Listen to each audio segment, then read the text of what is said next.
Every single year, one of the most incredible human gatherings on the planet takes place. It's called the Hajj. It's a spiritual journey that pulls millions of people to one place to answer a call that has echoed through thousands of years. So, let's dive in and explore this amazing pilgrimage together. You know, this whole thing starts right here, with this divine command in the Quran. This isn't just an old tradition, it's framed as a personal invitation from God to every single person, a call to come from all corners of the world and gather at the very heart of Islam. And for centuries, millions upon millions have answered that call. Every year, people from every country, every culture, every walk of life you can imagine make this journey. It creates this unbelievable river of humanity, all flowing together with a single shared purpose. So, here's our plan. We're going to follow the path of a pilgrim, from the very beginning to the very end.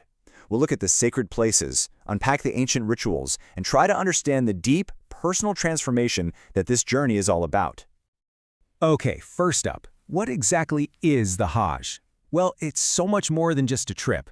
It's a fundamental act of faith, something that's woven right into the very fabric of being a Muslim. The Hajj is one of the famous 5 pillars of Islam. That means it's a mandatory duty for every Muslim who's physically and financially able to do it at least once in their life. It happens during Dhul Hijjah, the last month of the Islamic calendar, and its purpose is huge: to unite the Ummah, that's the global community of all Muslims, in one place as one people for one purpose. And that one single place is Mecca, in what is now Saudi Arabia. At its very core, drawing the spiritual focus of almost 2 billion people, is a simple, beautiful, powerful structure, the Kaaba. The word Kaaba literally just means the cube. And you can see its simple, elegant shape, but its significance is just immense. It's known as the Baytullah, which means the house of God. Now, that's not a place where God literally lives, but it's understood to be the first house ever built on earth for the single purpose of worshiping the one God. What's just so remarkable is how ancient this sacred space is. Islamic tradition tells this incredible story of loss and restoration. It says the very first sanctuary was built right here by Adam. Thousands of years later, its foundations were raised again by the Prophet Ibrahim and his son Ishmael. But over time, that original purpose got lost, and it became a shrine filled with idols. It wasn't until 630 CE that the Prophet Muhammad cleared it out and rededicated the Kaaba to its original purpose, the worship of one God. You know, there's this concept in religious studies called the axis mundi, a world center, a point where heaven and earth are believed to connect. For Muslims, the Kaaba is exactly that. It's seen as the point where the sacred and the worldly meet, a kind of anchor for the entire spiritual world. And this is where that huge cosmic idea becomes incredibly personal. The Kaaba sets the Qibla. That's the single direction every Muslim in the world turns to for their 5 daily prayers. It doesn't matter if you're in Brazil or Malaysia or Canada, when you pray, you face this one spot. It creates this powerful, invisible web of unity that connects the entire faith, every single day. Okay, so before a pilgrim can even approach this sacred center, they have to enter a sacred state. This isn't just about travel. It's an inner journey, a conscious shift from the ordinary world into a state of devotion. This state is called ihram. Think of it as a state of consecration. You make a formal intention, and you dedicate your mind, your body, and your spirit completely to God. You agree to certain restrictions: no arguing, no vanity, no worldly distractions. It's all about getting focused for the spiritual journey you're about to take. And the most visible sign of ihram is the clothing. For men, it's just 2 simple, white, unsewn pieces of cloth. That's it. And this simplicity is so powerful. In an instant, every difference in wealth, nationality, or status just disappears. A CEO and a taxi driver are completely indistinguishable. The white cloths are also meant to look like a kafan, the burial shroud, which is a really profound reminder of mortality and the fact that we're all ultimately equal before God.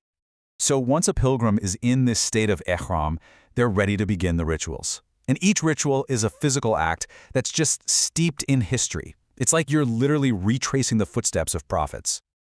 The very first major ritual is the tawaf. This is the act of circling the Kaaba 7 times, counterclockwise. Just imagine being part of that, a massive, swirling galaxy of souls, all moving as one current around this single, silent, central point. It is without a doubt one of the most powerful and iconic images of the Hajj. But the tawaf is so much more than just walking in a circle. It's an act of pure devotion. Some have compared it to the silent, perfect orbit of the planets around the sun. And that's really the idea. It symbolizes that a believer's life, their thoughts, their actions, their entire being, should revolve around one central reality: God. Right after the Tawaf, pilgrims perform the sa'i. This ritual involves walking and sometimes jogging back and forth 7 times between 2 small hills called Safa and Marwa. Today, they're actually enclosed inside the massive mosque complex. And the sa'i commemorates this incredible story of Hagar, the wife of Prophet Abraham. She was left in the desert with her baby, Ishmael, and ran desperately between these 2 hills, searching for water. Her struggle, her absolute trust in God even when things looked hopeless, was answered when the miraculous spring of Zamzam water burst from the ground. So pilgrims today reenact her struggle to honor her faith and to remind themselves that our effort and God's mercy go hand in hand. Now, here's a quick side note. These first rituals are also part of a shorter, optional pilgrimage called Umrah. So what's the main difference? Well, it really comes down to timing.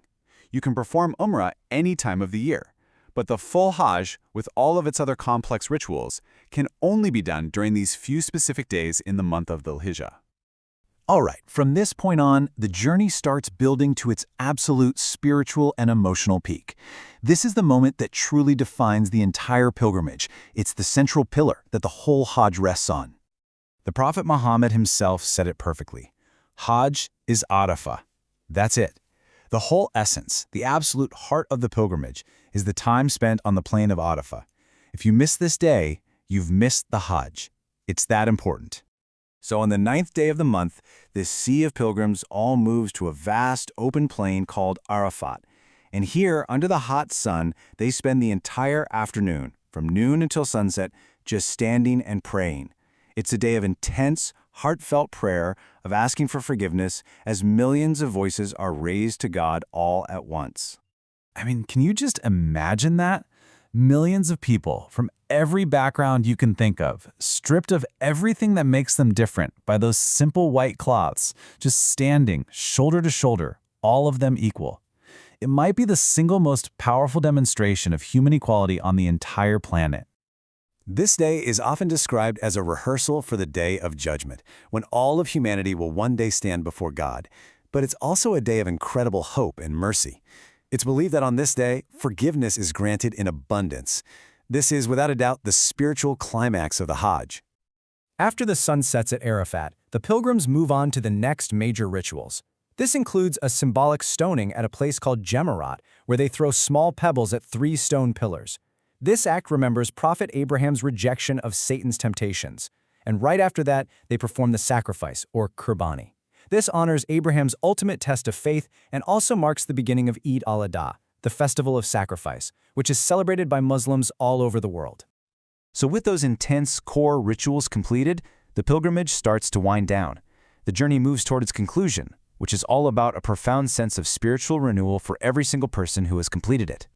Pilgrims head back to Mecca one last time for a final farewell tawaf around the Kaaba. And then comes this last, beautiful act of humility and rebirth. Men will shave their heads completely, and women trim a small lock of their hair. It's a physical act that marks their exit from the sacred state of Ihram, and it symbolizes the shedding of past mistakes, like starting life over with a clean slate. And after completing all of these rites, a pilgrim earns a special, honorific title. A man becomes a Haji, and a woman becomes a Hajjah. It's more than just a name. It's a sign of deep respect in the community. It signifies someone who has fulfilled this incredible duty and, God willing, has returned home spiritually purified. So, when you boil it all down, what's at the heart of this experience? Well, the Hajj teaches these huge, life-changing lessons. A pilgrim doesn't just learn about unity, they live it. They don't just read about sacrifice, they do it. The journey is an education in humility and a masterclass in perseverance. And those are lessons that people carry with them for the rest of their lives. The Hajj is a journey to the very heart of Islam, but its themes, unity, sacrifice, rebirth, are things we can all understand. And it leaves us with the really big question to think about. In a world that so often feels fractured and divided, what is the true power of a shared journey when millions of people come together for a common purpose?